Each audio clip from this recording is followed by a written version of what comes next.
여러분 안녕하십니까? 이번 시간에는 제11장 고용보험제도에 대해서 강의를 하도록 하겠습니다.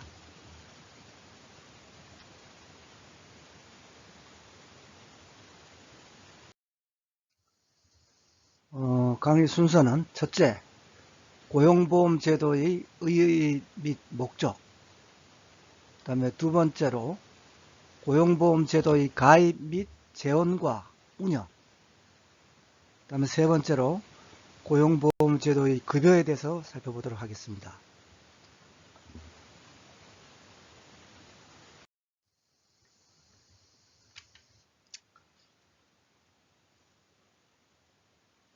먼저 고용보험제도의 의의 및 목적입니다.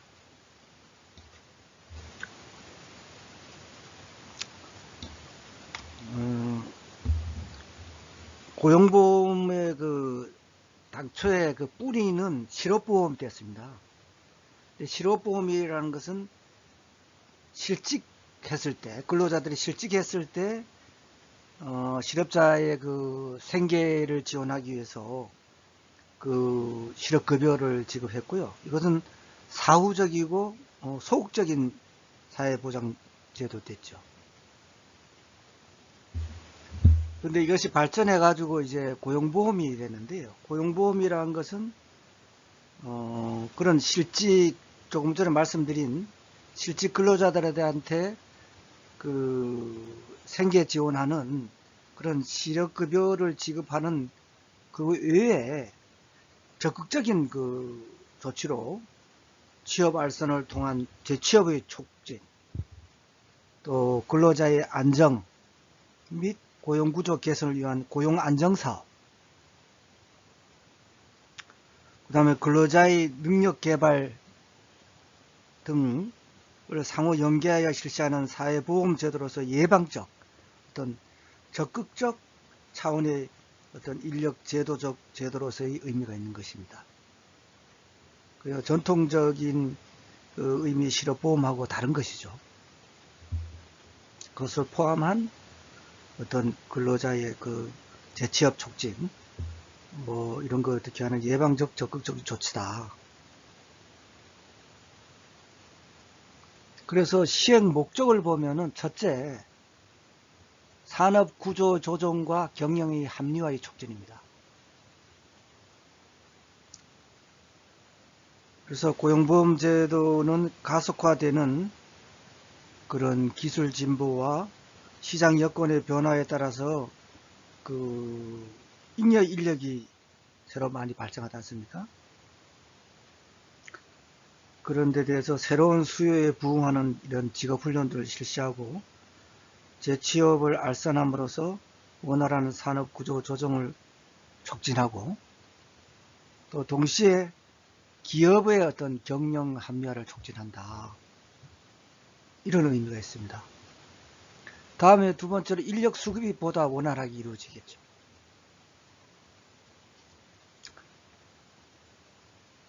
그리고 셋째로 근로자의 직업 능력 개발을 활성화함으로써 기업의 경쟁력 강화에 크게 도움이 된다. 고용보험제도를 근로자의 능력 개발을 위한 다양한 제도적 장치를 마련하고 있지 않습니까? 그러다 보니까 실직자에도 수요에 맞는 재취업을 훈련을 실시해 가지고 산업 인력화함으로써 기업의 인력난 해소를 기하고 그죠? 실업 감소에 기여하게 될 것이다. 넷째, 실직 근로자의 생활 안정을 도모하고 재취업이 촉진된다.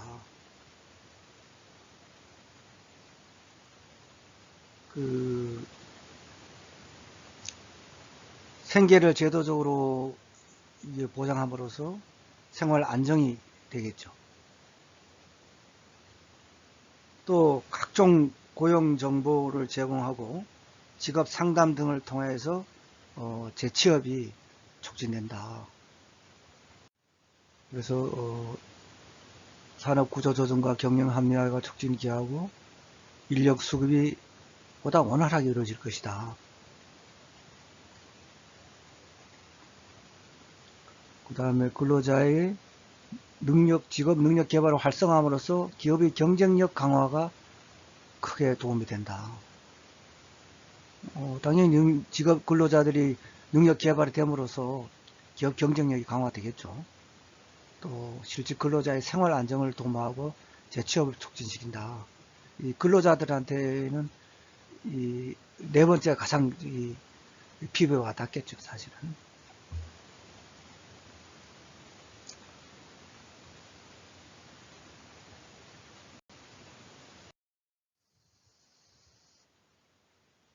그림으로 설명을 하자면은 고용보험제도는 실직자 지원의 기능을 하고, 그죠?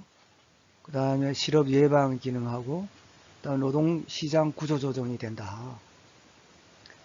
그래서 그 새로운 이 산업이 많이 나타나지 않습니까? 그런 발생되기 때문에 거기에 따른 그 구조조정이라든가 또 직종 변환 같은 거 이런 게 일어나기 때문에 실직이 일어나고 거기에 따른 또 실직을 해서 끝이 아니라 다시 그런 능력 개발이라든가 재취업을 해가지고 다시 산업 전선에서 일할 수 있는 이런 제도가 된다. 그래서 고용보험 제도는 상당히 중요하다. 그래서 노동시장의 유연하게 하고 사회 안전망으로서의 사회보장 기능을 수행한다. 이렇게 말할 수 있을 것입니다.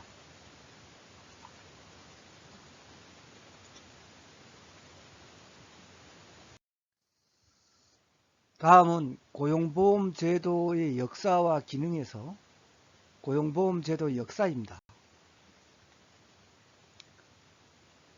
1995년부터 시행된 고용보험법은 우리가 그 1997년대에 맞이한 외환위기를 그 조기에 극복하는 데 큰 기여를 했습니다. 그리고 그 사회 안전망으로서 발전 정착하기 이르렀습니다. 그래서 1995년에 도입된 그 고용보험 제도는 장래 그 고실업에 대비하고 제도를 안정적으로 정착시킨 데는 정책 기조 하에서 보수적인 재정 운용과 점진적인 적용 확대 위주로 운영했습니다.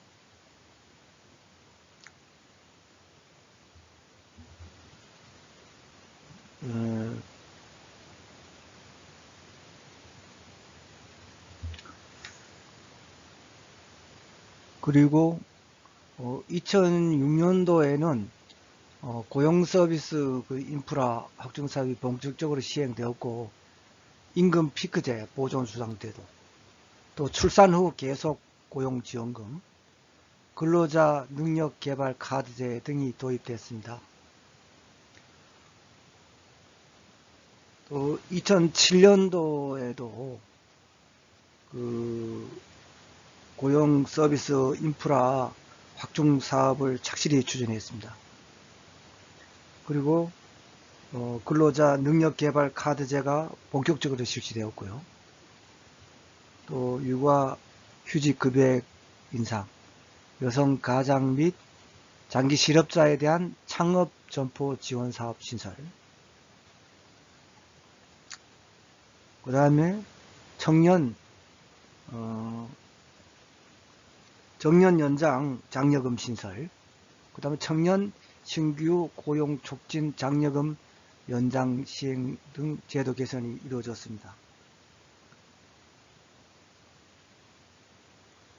그리고 실업급여 지출이 증가함에 따라서 사실과 다르게 부정을 해서 실업급여를 신청하고 급여를 한 상황이 확산돼 가지고 사회 문제화 되었습니다. 그래서 부정수급 종합 방지 대책을 수립하기에 이르렀습니다.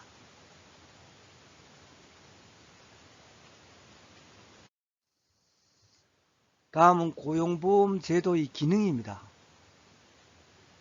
그래서 이 기능은 여러분들이 중요하니까 확실하게 알아두셔야 되겠습니다. 우선 빈곤 방지의 사회보장적 기능이 있습니다. 무엇보다도 산업이 발전하고 고도화됨에 따라서 많은 그러한 그 고도가 발전하게 되면서 직업이 변화되고 또 새로운 직업도 생기고 그런 직업이 변화해 오고 있습니다.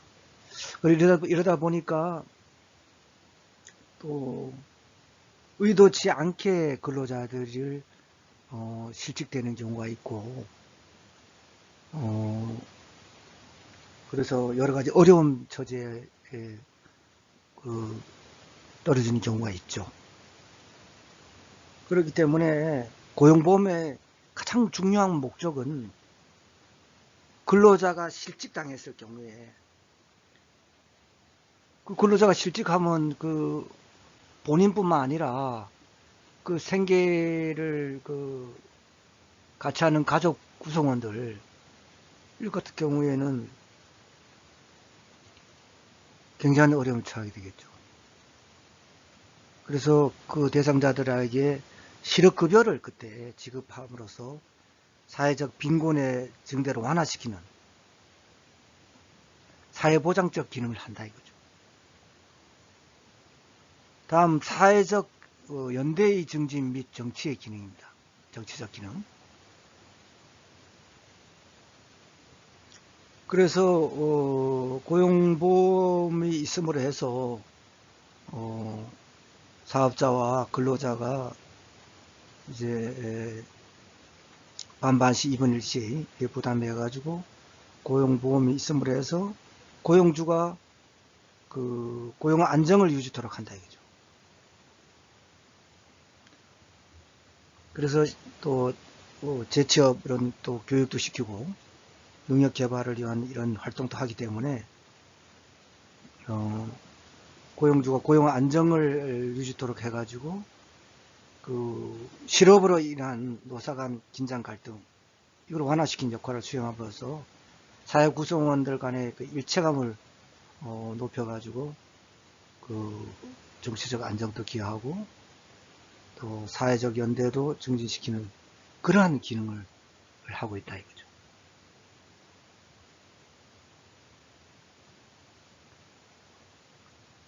그 다음 소득 재분배 기능입니다. 그 고용보험이 있음으로 해가지고 실직된 근로자들 같은 경우에도 어느 정도 그 생계에 필요한 급여가 지급되기 때문에 경기 그 불황시에서 근로자의 구매력을 일정 수준을 유지해가지고 그 유효 수요의 하락을 방지하여 경기에 대한 조정 기능을 수행한다 이거죠. 긍정적 기능하는 거죠. 그래서 보험료는 뭐 다 이제 동일하게 부담하지만은 실업 발생 확률이 높은 저소득 계층이 보통 그 실업이 많이 발생되지 않습니까? 실직이. 그러다 보니까 그 저소득 계층에 주로 지원이 이루어지기 때문에 소득 재분배 기능을 담당할 수가 있겠죠. 다음 불평등 예방의 사회적 기능입니다.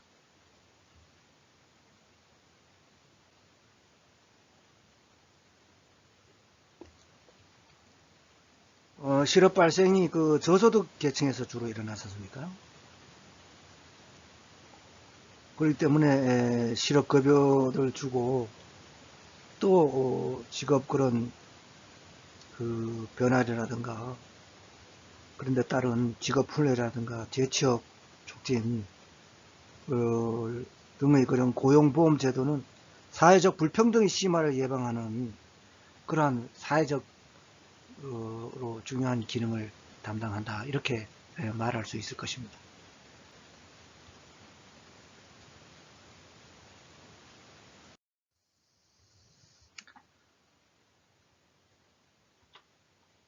다음 고용보험 제도의 가입 및 재원과 운영입니다.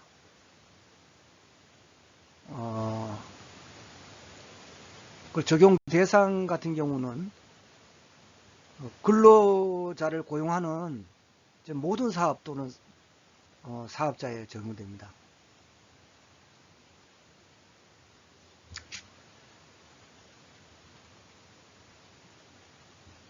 그래서 피보험자와 고용보험의 가입 방식을 살펴보면은 아까 제가 말씀드린 대로 보험가입자는 사업주와 근로자입니다. 그래서 그 피보험자라 하면은 당연가입자가 있고 또 의제 가입자가 있고 일괄 적용 대상 사업의 규정에 따라서 보험에 가입하거나 가입된 것을 보는 근로자, 이런 걸 이제 얘기하고, 피보험자는 그 자격 취득이 그 고용보험법에 적용되는 사업에 적용되는 날,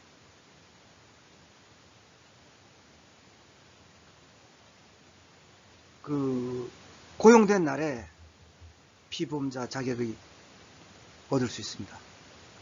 그게 당연히 얻게 되는 것이죠. 그래서 여기서 당연가입자는 고용보험법의 적용 대상이 되는 사업의 사업주와 근로자는 당연히 보험가입자가 되는 것입니다. 그리고 임의가입자는 사업주가 근로자의 과반수의 동의 및 근로복지공단의 승인을 얻어가지고 그 사업의 사업주와 근로자가 보험에 가입하는 것을 임의가입자라고 합니다.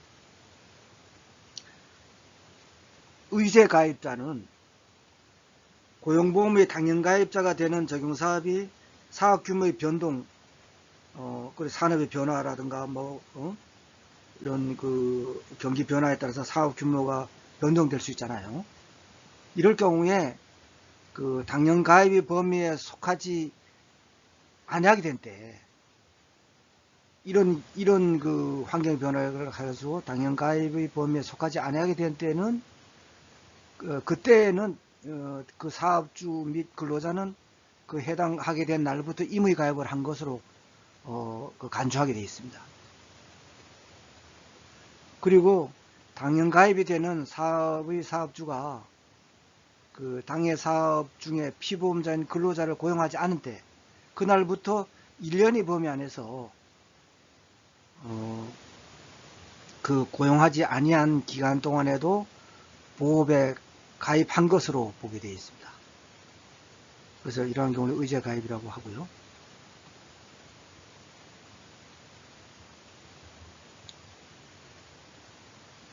그러니까 의제 가입은 이제 두 가지로 나눌 수 있죠. 당연 가입자 적용 사업에서 사업 규모 변동 등으로 당연 가입 그 범위에 속하지 아니하게 될 때, 그때는 그 해당하게 된 날부터는 임의한 것으로 본다. 또 한 가지는 당연 가입이 되는 사업의 사업주가 당해 사업 중에 그 피보험자 근로자 고용하지 않는 때, 그날부터 1년 범위 안에서 그 보험에 그 가입한 것으로 그 본다 이거죠. 이걸 의제 가입을 한다 이거죠.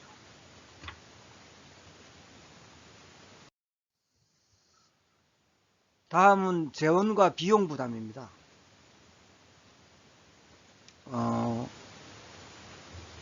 이거는 실업급여하고 그 고용안정사업 및 직업능력개발사업으로 나눌 수가 있습니다.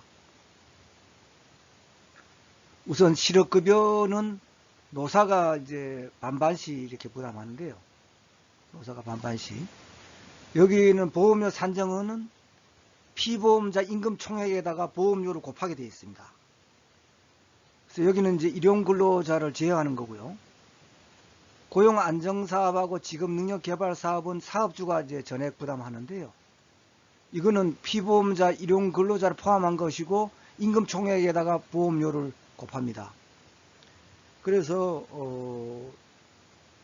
2021년 금년도 고용보험 보험료율은 1.60%입니다. 그러니까 근로자 0.8%, 사업주 0.8%씩 반반씩 부담하도록 되어 있습니다.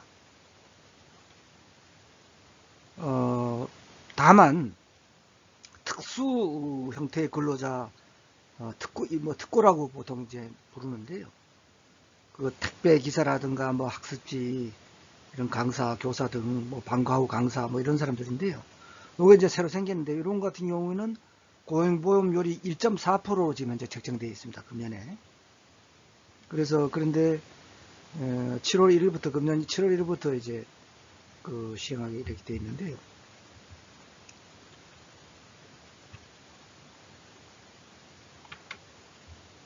그래서 요거를 좀 세부적으로 말씀드리겠습니다. 뭐 교재에는 없는데 그 고용보험 근로계약이 1개월 이상이며 이제 근로시간이 월 60시간 이상 근로자는 의무 가입 대상입니다. 고용보험이. 다만 이제 월 60시간 이상이 되지 않는 경우라 하더라도 생업을 목적으로 근로자 제공하는 중에서 3개월 이상 계속 근로 제공자와 또 1개월 미만 고용되는 일용 근로자는 의무 가입 대상입니다.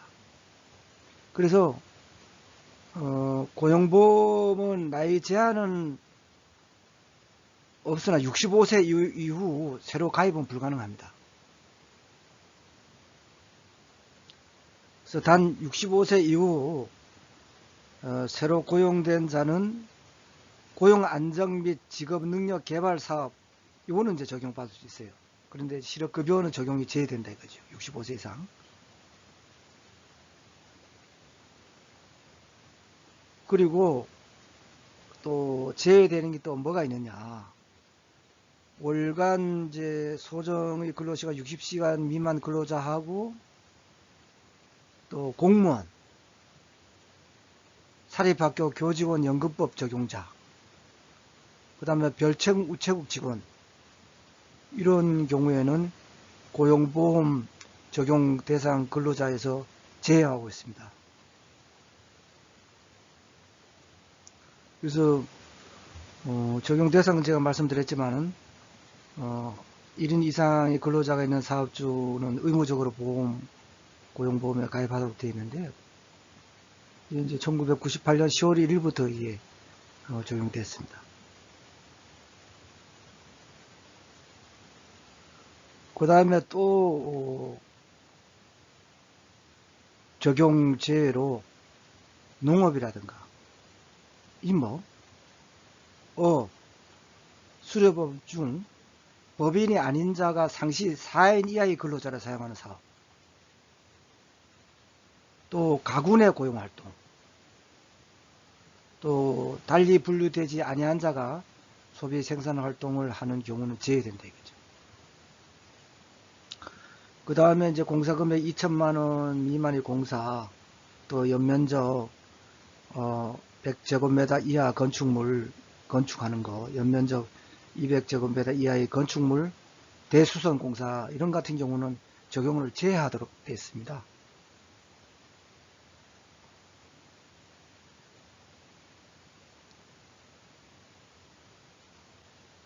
좀 복잡하죠.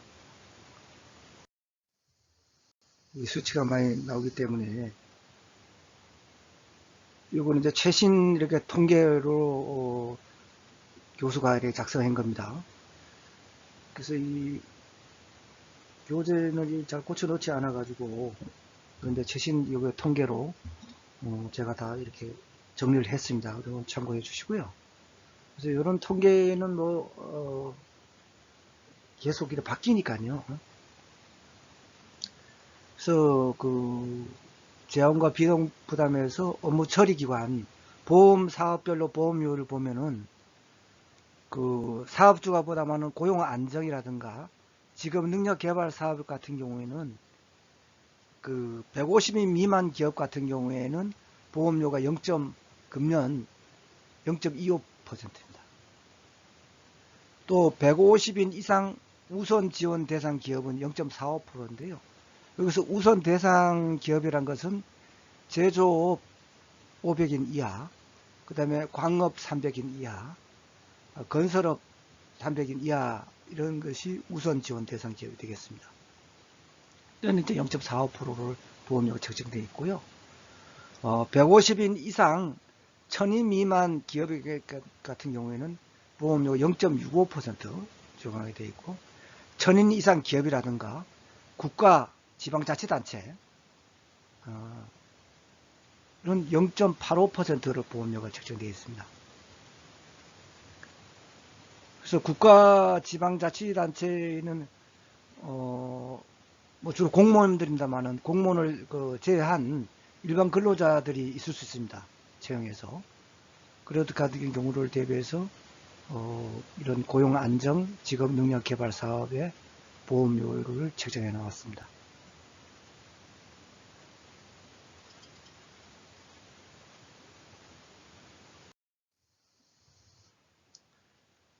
다음 고용보험료인데요. 이거는 근로자 부담금인데 실업급여요. 이거는 이제 월급여에다가 고용보험료율 실업급여를 곱하도록 되어 있죠. 그죠? 그리고 회사 부담액 같은 경우는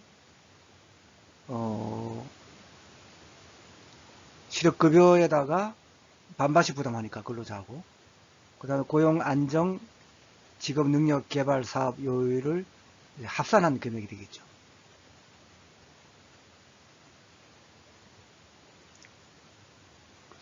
그래서 알아두시고요.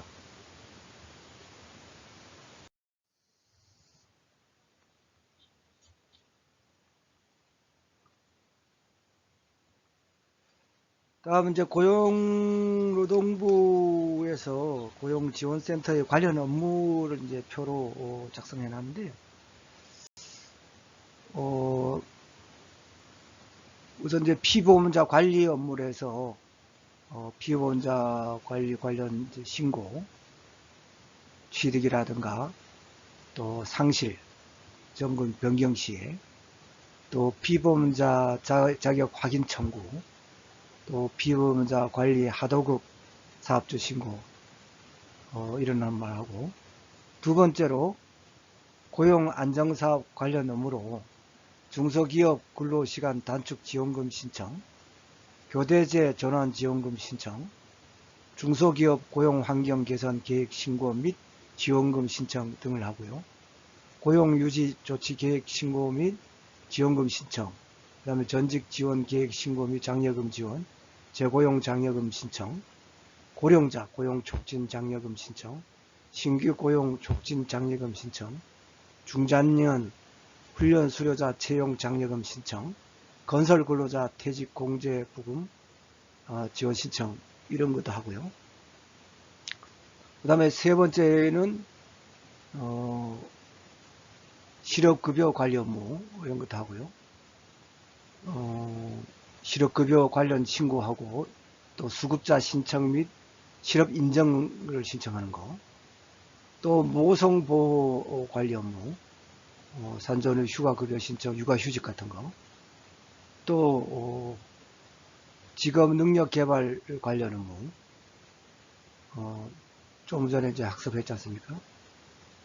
그래서 훈련 비용, 또 훈련 수강 이런 거 신고하는 거, 수강 장려금 지급 신청하는 거. 그리고 이게 또 이원화되어 있는데요. 근로복지공단에 관련 업무가 있습니다. 그래서 주로 이제 고용보험 가입 징수 관련 업무인데요.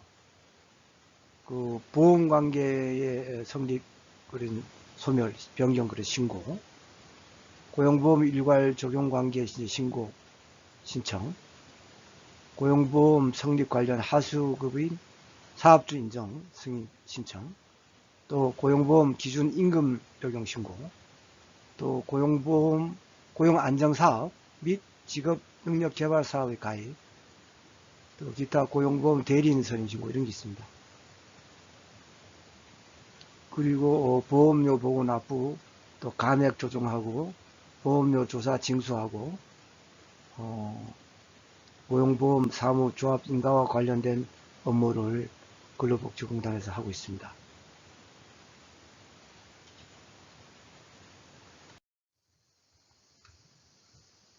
고용보험제도에 급여해서 고용안정사업이 있는데요.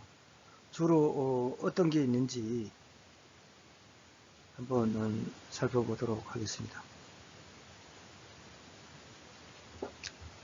우선 고용 창출의 지원입니다.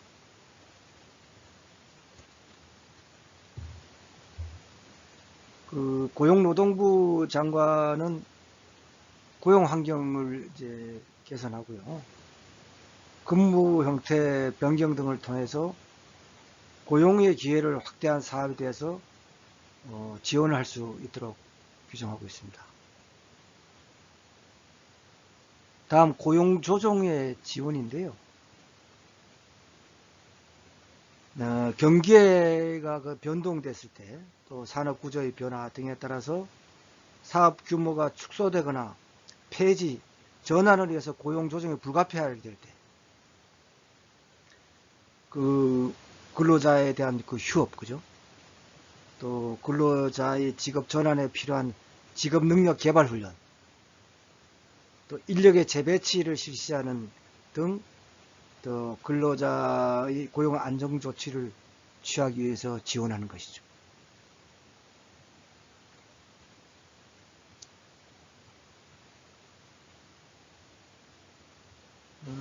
이런 것이 모두에도 말씀드렸습니다만은 산업구조가 하는 변화에 따라서 고용 조정이 불가피하죠, 그죠? 이게 잘 안 됐을 경우에는 실직한 근로자들이 생계유예 위협을 받게 되겠죠.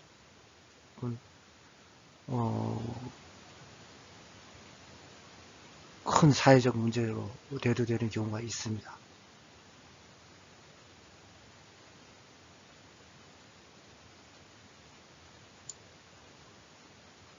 그래서 이런 건 상당히 중요하다. 이런 실직자들이 많아서 생계 위협을 받고 이러면 사회가 또 불안해지잖아요. 그래서 실직자들의 생계 위협에 대한 보장이 이루어져야 되겠습니다. 사회 보장이. 그래서 고용보험도 그 중에 하나인데 실직자들의 그런 고독사 같은 이런 것도 있더라고요.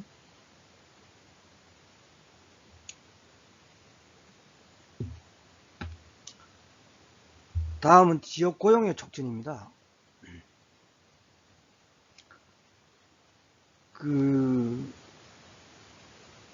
고용 기회가 현저히 부족하거나 산업 구조의 변화 등으로 고용 사정이 악화되고 있는 지역이 있습니다.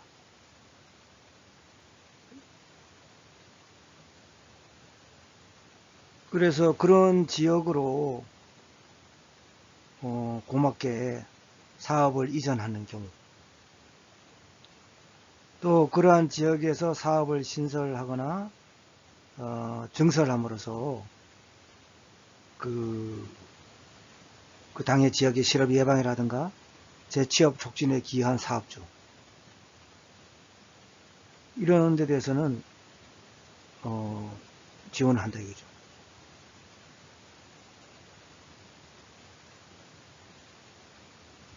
또 고령자 등의 고용 촉진을 지원한다.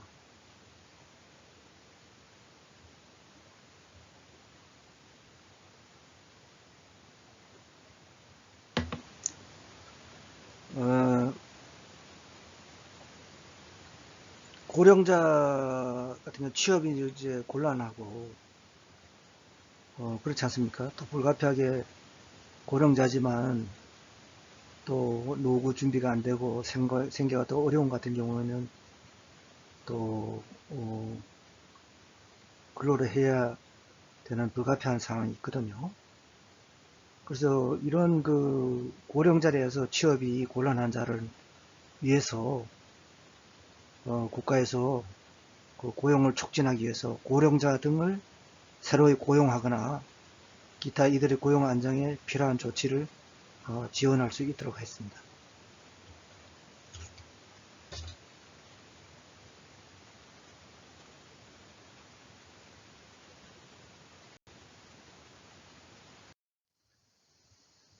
다음은 직업 능력 개발 사업입니다.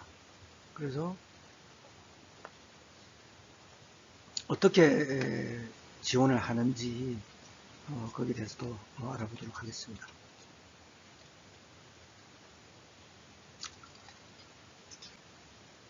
우선 그 사업주 지원인데요.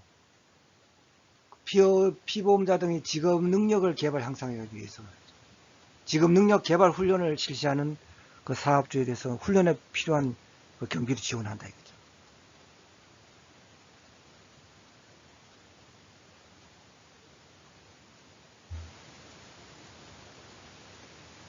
그래서 사업주 지원 내용을 보면은 직업 능력 개발 훈련 비용의 지원한다. 또 직업 능력 개발 훈련 중 생계비를 대비해준다. 또 직업 능력 개발 훈련, 또 훈련 시설 및 장비 설치 비용, 대부 및 지원이 있다. 다음 근로자 지원책으로는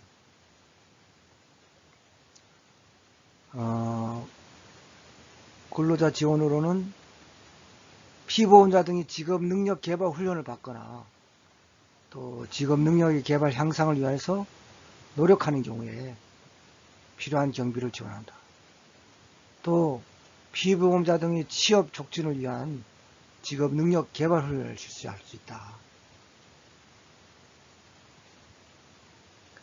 그래서 이런 그 능력 개발에 드는 비용을 지원한다.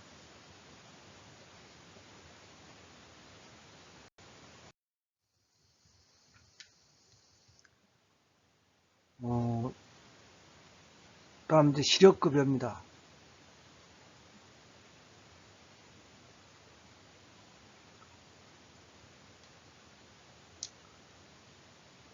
그 고용보험 가입 근로자가 실직했을 때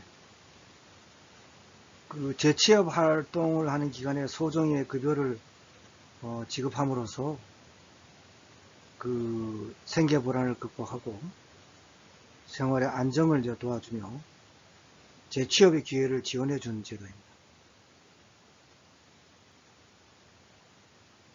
예, 근로자들한테 상당히 크죠.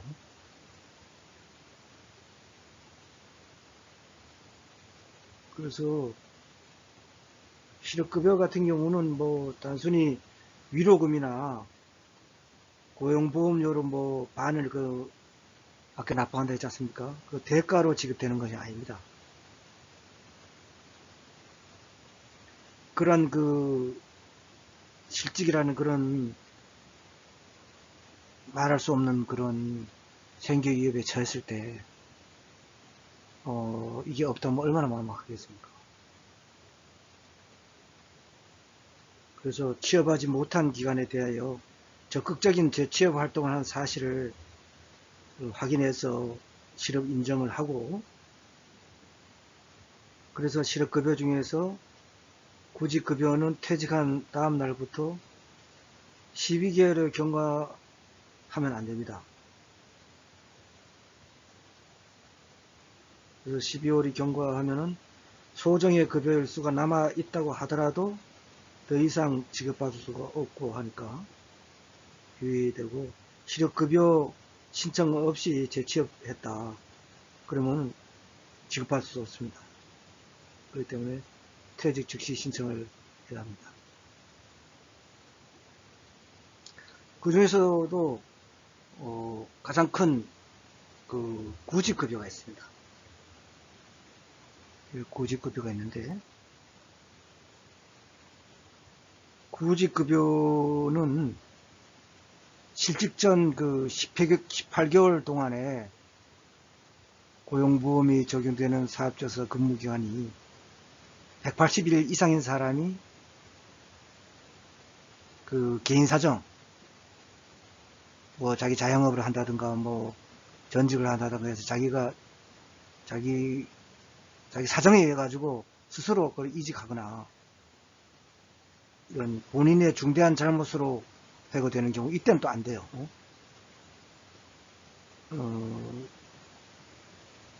그리고 근로의 의사가 능력을 가지고 적극적으로 재취업 활동을 할 것을 전제로 구직급여를 줘요.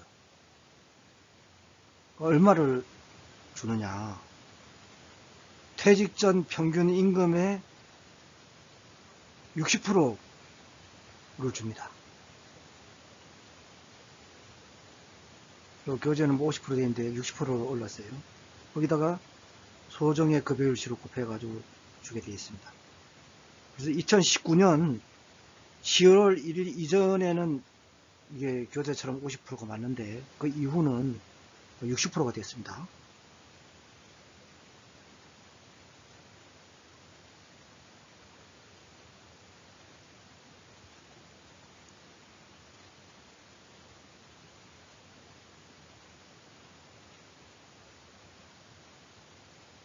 그리고 실업의 그 신고일로부터 계산해 가지고 실업의 인정을 받은 7일간은 대기 기간을 해서 주지 않습니다. 그래서 그 이후부터 2주에 한 번씩 급여를 지급합니다. 그래서 이 구직급여는 좀 중요하기 때문에 좀 더 살펴보겠습니다.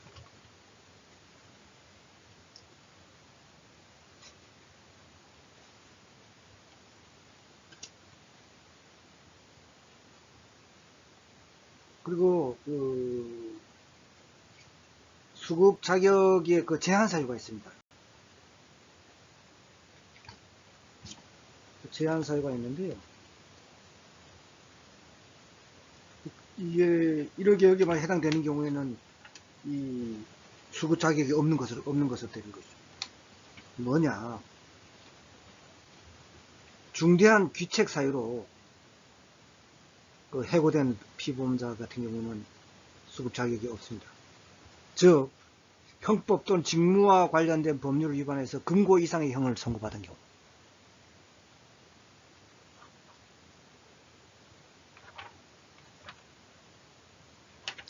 그 다음에 사업에 막대한 지장을 초래하거나 재산상의 손해를 끼친 경우,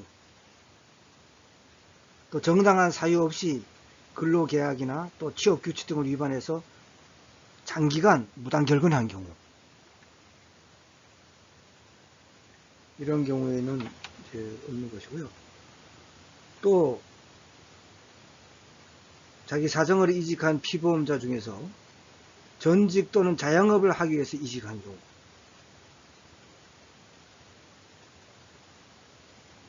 이런 같은 경우는 직업안전기관의 장이 수급 자격이 없는 것을 본 거죠.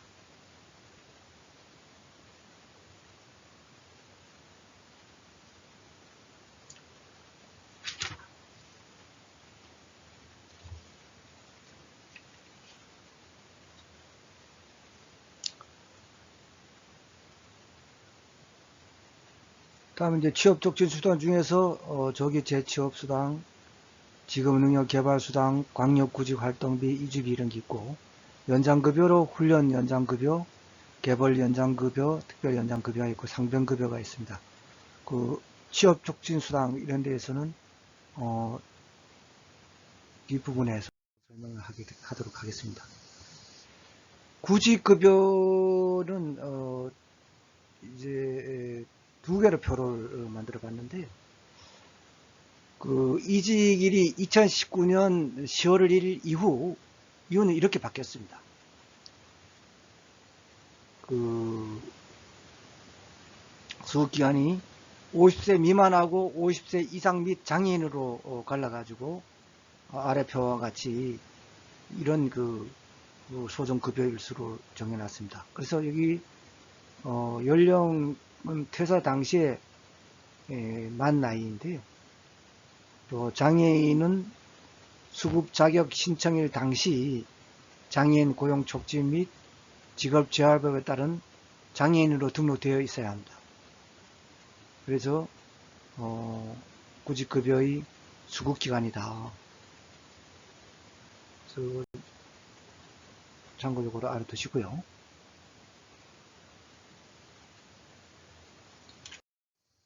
다음 이제 2019년 10월 1일 이전에는 그 구직급여의 수급기간이 이렇게 좀 세분화됐습니다. 30세 미만 해서 91세부터 180일, 그 다음에 30세 이상에서 50세 미만이 91세부터 210일까지, 50세 이상 64세 및 장애인 같은 경우는 90일에서 240일로 이렇게 세분해가지고 지고 왔던 것이 앞부분 조금 전에 말씀드린 것처럼 그렇게 또 바뀌었다는 것을 참고해 주시면 감사하겠습니다.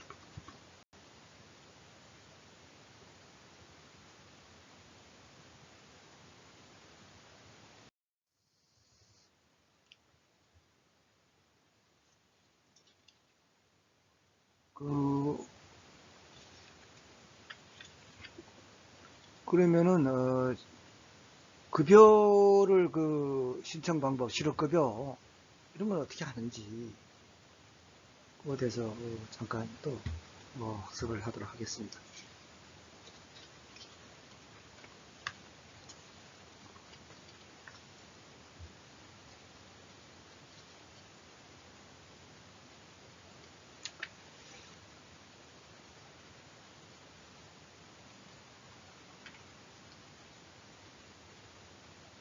신청 방법은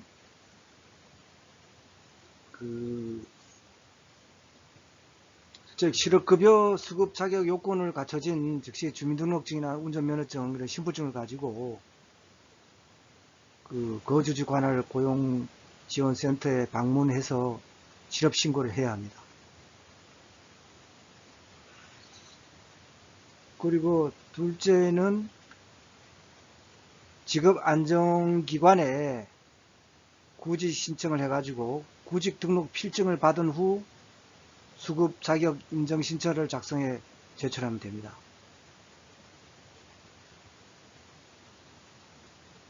그리고 신청 후에 2주 이내에 수급 자격 인정 여부를 결정해서 통지를 받게 됩니다.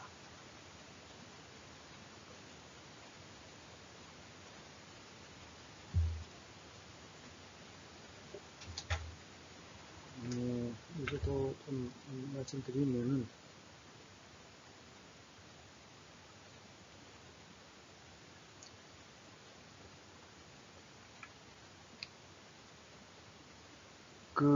실업신고 같은 경우는 이직 후 직업안정기관에 이제 출석하여 실업을 신고하는데요.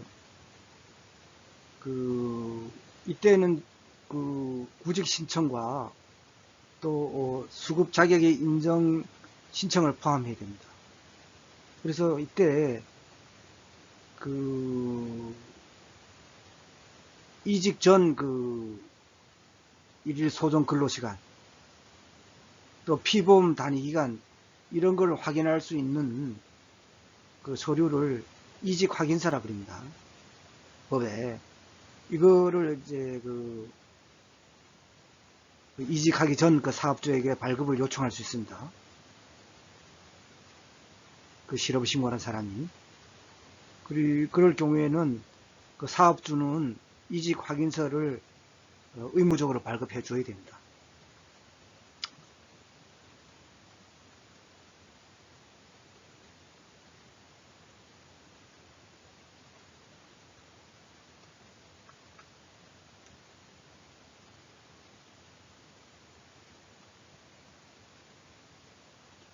그래서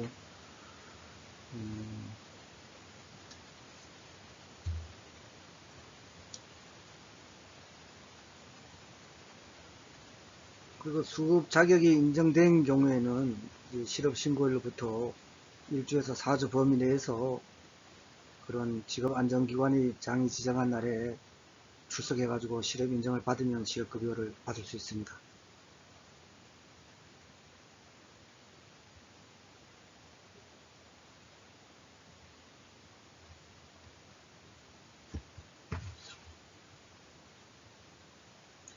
그러면 이제 지정된 실업 인정일에 출석하지 않았을 경우에는 그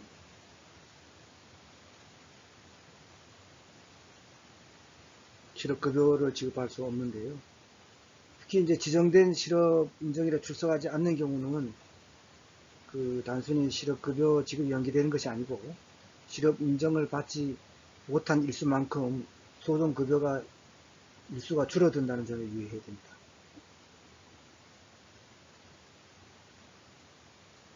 그래서 여기서 실업 인정이라 하는 것은 실직 근로자가 실업급여를 받을 수 있는 수급 자격 인정을 받은 경우 실업 인정 대상 기간 중에 실업 상태에 있었음과 재취업 활동을 하고 있었다. 이를 직업안정기관의 장이 인정하는 것을 말하는 것입니다. 그러니까 실직한 전 사업주한테 이직 확인서가 있어야 되겠죠. 있어가지고 실업 상태에 있었다. 그리고 또 이제 구직 활동한 거 그것이 포함되어 있어야지 실업 인정이 된다. 이런 뜻입니다.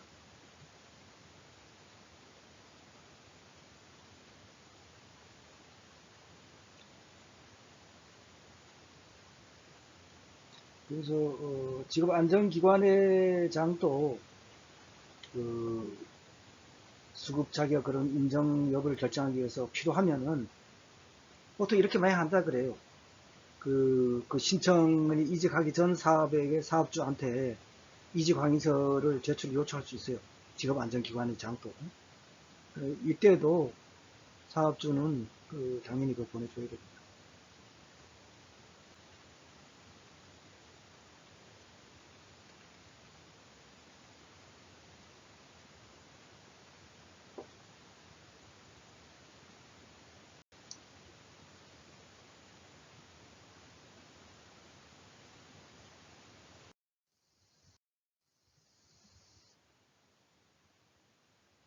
그래서 이 그림의 실업급여 지급 절차가 교재가 있는데 이것은 실업 상태의 경우에는 실업급여의 수급기간이 이직일 다음 날부터 이제 1년 이내라 했지 않습니까? 근데 신고를 해야 되는데 사업주는 이제 피보험자에게 대한 이제 자격 상실 신고는 여기는 뭐 딱 고용센터 되는데 이거는 정정합니다. 자격 사실 피보험자의 자격 상실 신고서는 관할 근로복지공단 지사로 보내주고 이직 확인서는 관할 고용센터로 신고해 주셔야 됩니다. 그래서 구직 등록은 본인이 직접 워크넷을 통해서 신청해야 하고요. 거주지 관할 고용센터를 방문해야 합니다. 그래서 수급 자격을 인정을 신청하는데요. 이때 이제 실업급여 신청이 이제 불가할 경우에 심사 재심사 청구를 하고 인정이 되면은 구직급여가 신청되는 것이죠. 그래서 1주에서 4주마다 고용센터를 방문해서 실업 인정 신청을 하셔야 되고요. 최초 실업 인정의 경우에는 수급 자격 인정일로부터 7일간 대기 기간으로 급여를 지급하지 않습니다. 그래서 신청하고 이제 구직 활동이 또 이루어져야 되거든요. 그래서 조기 구직 활동 같은 경우 조기만 재취업됐다 하면 또 조기 재취업 수당을 줍니다. 그리고 편도 이제 25km 멀리 떨어진데 이상 떨어진 데는 광역 구직 활동 시에는 광역 구직 활동비를 주고 또 취업으로 인해서 이사를 했다 했을 경우는 이제 이주비도 줍니다. 그래서 구직 활동이 이루어지면 구직급여를 지급하고 또 연장 구직급여 연장 지급하는 경우가 있는데요. 훈련 연장 급여가 있고 또 개발 연장 급여가 있고 특별 연장 급여가 있습니다.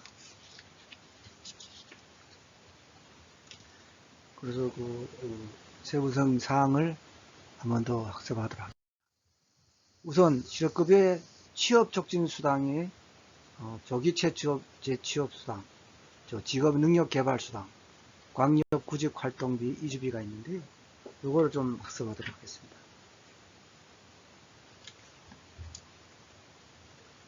조기 재취업수당은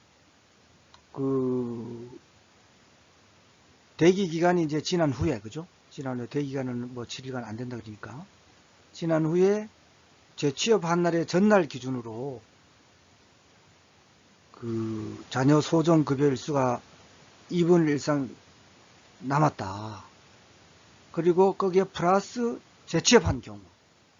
요런 경우에 이제 이걸 주는데요. 미지급 일수의 2분의 1, 반을 일시에 지급하고 있습니다. 다음, 직업, 능력개발수당은 뭐냐.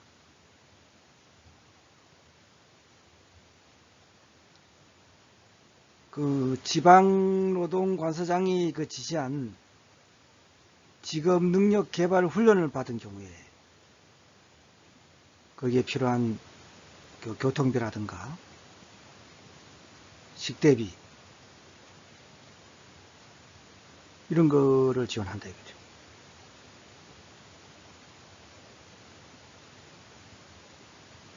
그래서 또 실제로 훈련을 받은 날 하루에 금년에 보니까 7,530원 정도 되더라고요. 그래서 월 1회 거주지 또는 훈련기관 관할 고용센터에 직업능력개발훈련 수강증명서를 제출하면은 이 수당을 지급하도록 되어 있습니다. 다음 광역구직 활동비가 있습니다.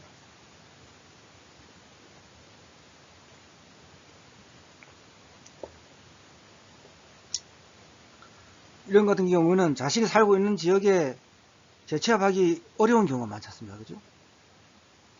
뭐 공단 같은 경우도 특정 지역에 좀 밀집되는 경우가 있고 있기 때문에 또 먼 지방에 출장해서 직장을 구하는 경우 소요된 비용을 지급하는 것입니다.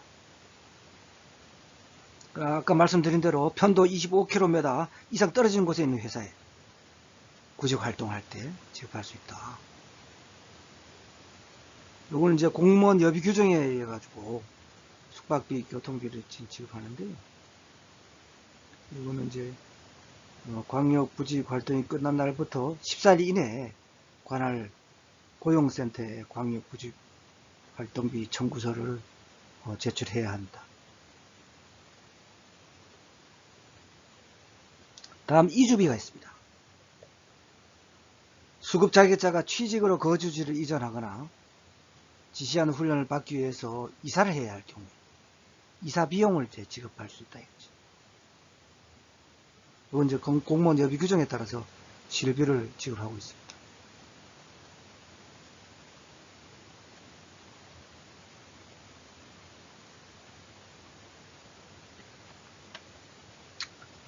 그래서 이런 같은 경우에 수급 자격자가 취업하거나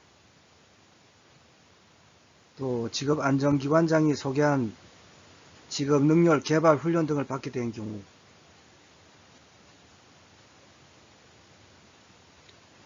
이런 경우에 이제 지급할 수 있는데요. 그리고 직업안전기관의 장이 주거의 변경이 필요하다고 인정하는 경우.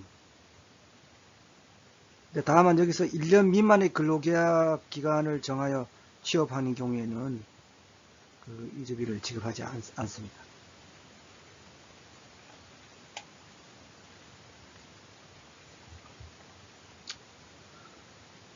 그리고 둘째로 수급 자격자를 고용하는 사업주로부터 이주에 소요되는 비용이 지급되지 않거나 그 지급액이 이주비에 미달한 경우 이때 지급한다. 그 이주비는 이제 공무원 여비 기준에 지급에 따라서 실비 기준으로 일정 금액을 지급하는데요.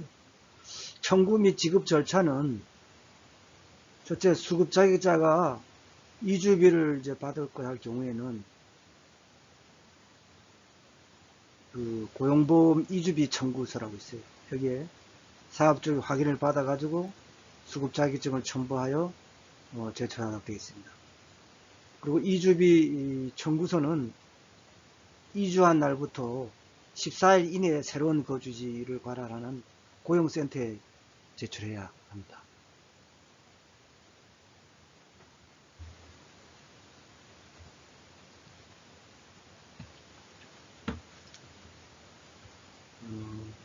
정도로 알고 있고요.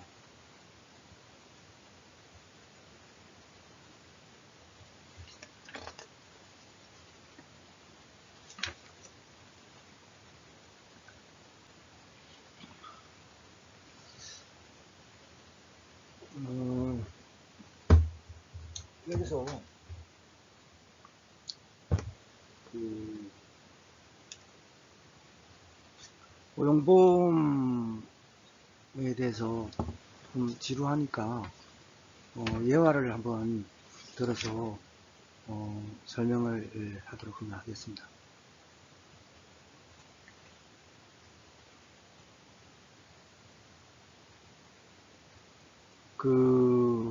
이게 이제 적극적 지도자하고 소극적 지도자인데요.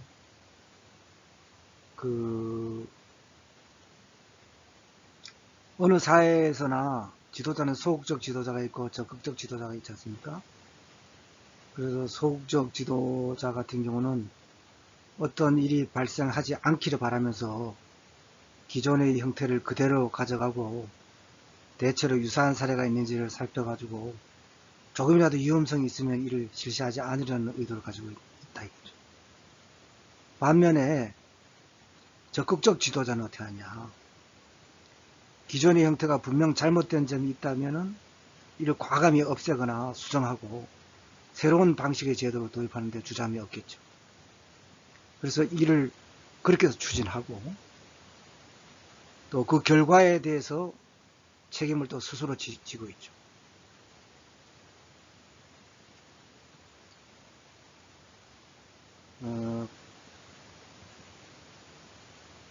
그래서 적극적인 인력 그런 정책적 제도로 고용보험 제도를 도입하라고 하는데요.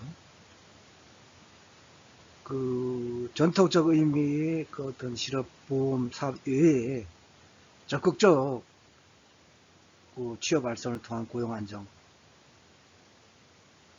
우리가 지금 학습하는 고용보험이 그렇죠. 그런 거를 이제 실시하려고 한다 이거죠. 근데 반대하는 사람들이 많다 해서 왜 이를 이해시키려면 이유가 있어야 하는데 그 다음 중에서 그 목적 내지 타당성이 가장 결여된 경우는 어떤 것인지 한번 맞춰보십시오. 1. 세상은 빠르게 변화하고 있다. 기술이 발달하고 시장 상황이 급변하는 가운데 인력이 남아 돌게 될 것이므로 새로운 수요에 발맞추기 위해서는 직업훈련이 필요하다. 따라서 재취업 기회를 고용보험 제도를 통해서 해결할 수 있다.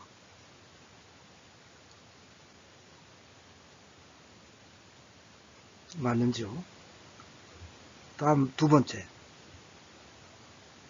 기업이나 사회에서 필요로 하는 인력과 취업하려는 인력들에 대한 고용 정보를 정확히 파악할 수 있게 된다. 따라서 국가의 인력 정책과 기업의 인력 관리 모두에 도움이 된다. 또 세 번째, 실직이 발생할 경우 재취업 훈련을 받게 되면 신속히 기업의 인력난을 덜어주게 되고 실업 감소에도 기여할 것이다. 다음 끝으로 네 번째, 65세 이상의 사람에게까지 모두 적용하게 되므로 근로 능력만 있다면 언제든지 재취업을 촉진하게 돼 고령화 사회에 대비할 수 있다. 이런 겁니다.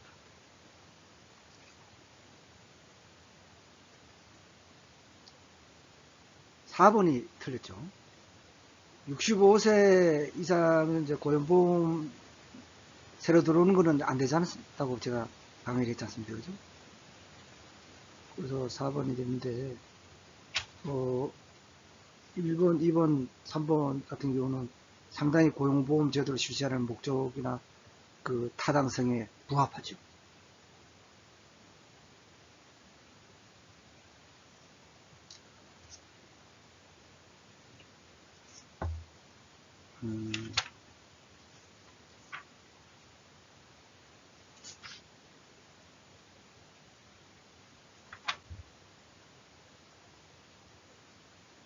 그래서 고용보험은 그 실업보험 사업 이외에 전통적인 그런 것 외에 사전적 적극적인 취업 알선을 통해서 재취업 촉진과 근로자의 직업 안정 및 고용구조 개선을 위한 고용안정사업, 근로자의 능력 사업, 개발 사업, 상호 연계에 실시하는 그런 사회보험 보장제도죠.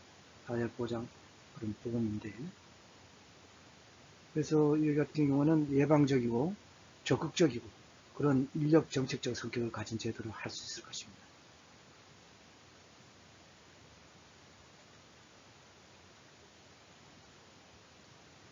그래서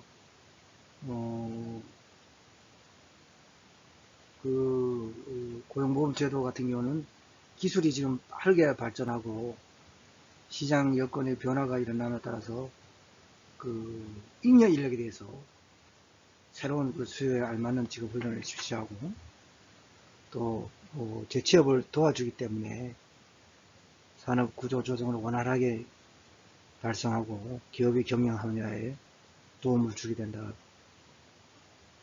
볼 수 있습니다.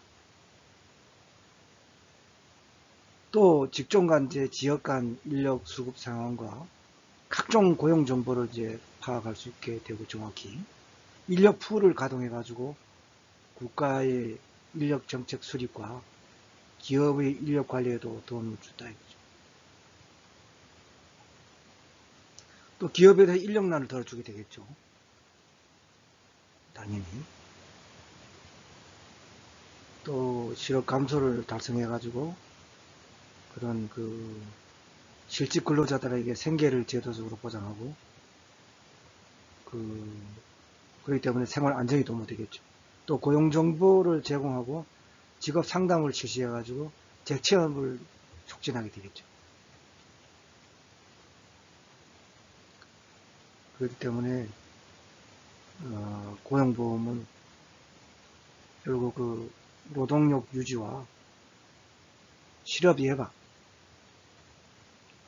또 사후 실업 급여 등을 통한 사회적 빈곤 증대에 대한 완화 기능을 아주 중요한 기능을 담당합니다.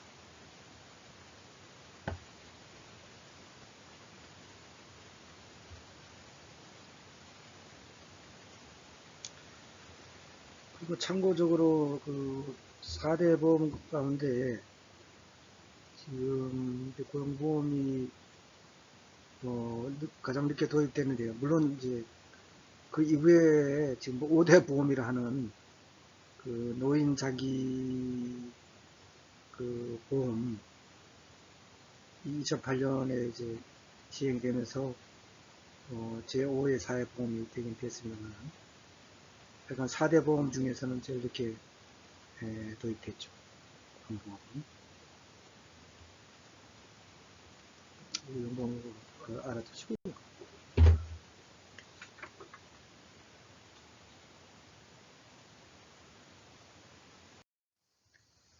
다음 육아휴직 급여입니다.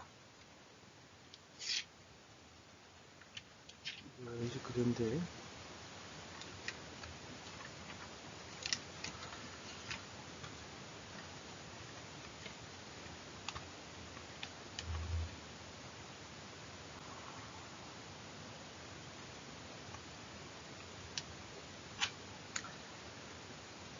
육아휴직 같은 경우는 만 8세 이하 또는 초등학교 2학년 이하의 자녀를 가진 근로자가 그 자녀 양육을 위해서 육아휴직을 30일 이상 부여받고 소정의 수급 요건을 충족하는 경우에 육아휴직급여를 지급합니다.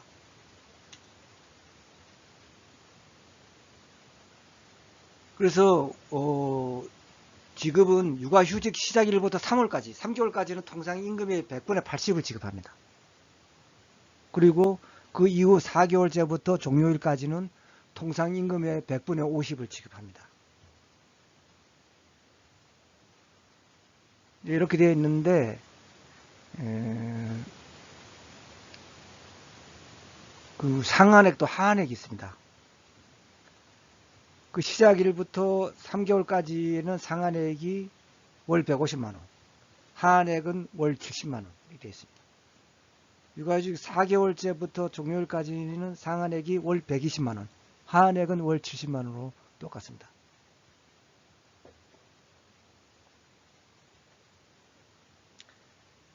그리고 그 육아휴직 기간이 1년 이내인데요. 그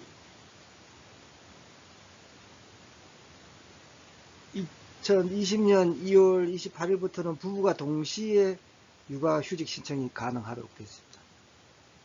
그러니까 자녀 1명당 1년 사용 가능하니까 자녀 2명이면은 2년 사용 가능합니다.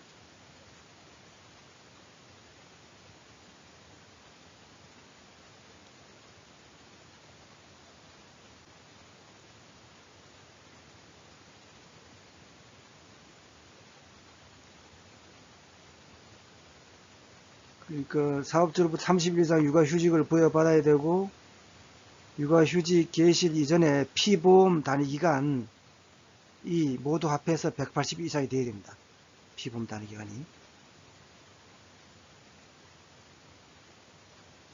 그래서 단 과거에 실업급여를 받았을 경우 인정받았던 피보험 기간은 제외하도록 되어 있습니다. 그래서 신청 시기는 그 육아휴직을 시작한 날 이후 1개월부터 매월 단위로 그 인정하되 당월 중에 실시한 육아휴직에 대한 급여의 지급 신청은 다음 달 말일까지 해야 합니다.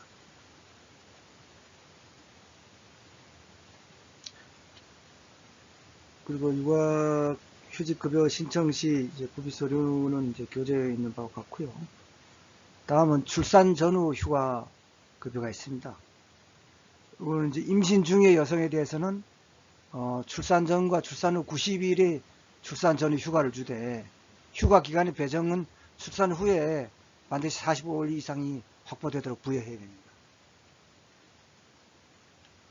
그래서 쌍둥이들 뭐 다태아이들 같은 경우에는 이제 그 출산 전과 출산 후에 90일이 120일로 늘어납니다.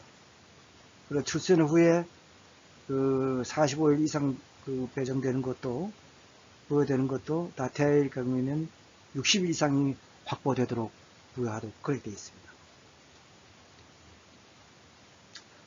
그래서 임신 중인 여성 근로자가 사업주로부터 출산 전후 휴가를 부여받아 사용할 수 있고요.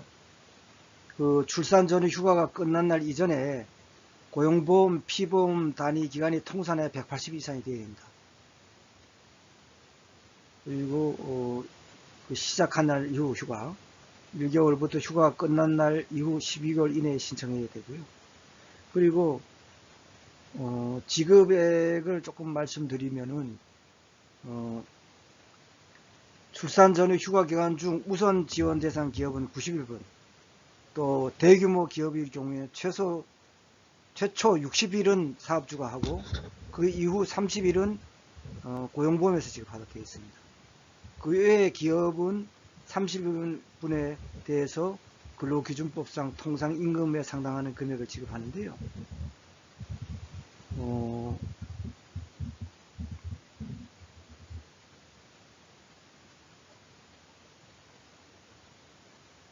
그것도 이제 상한액, 하한액인데, 상한액은 매년 고용노동부 장관이 이제 고시하는 금액인데요. 물가 상승률이라든가 최저임금, 또 평균적 통상적 임금 이런 거를 고려해가지고 고시를 하게 되어 있습니다.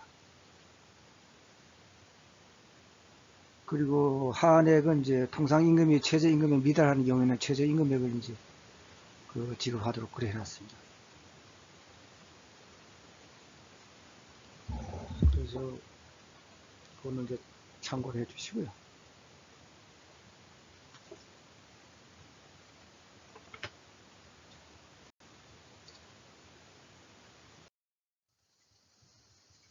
이상으로 제 11장 고용보험제도에서 살펴봤는데요.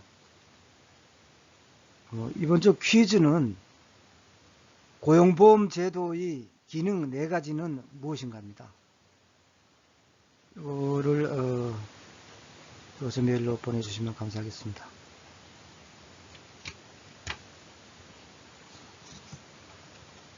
이상으로 이번 주 강의를 모두 마치겠습니다. 다음 시간에 봬요.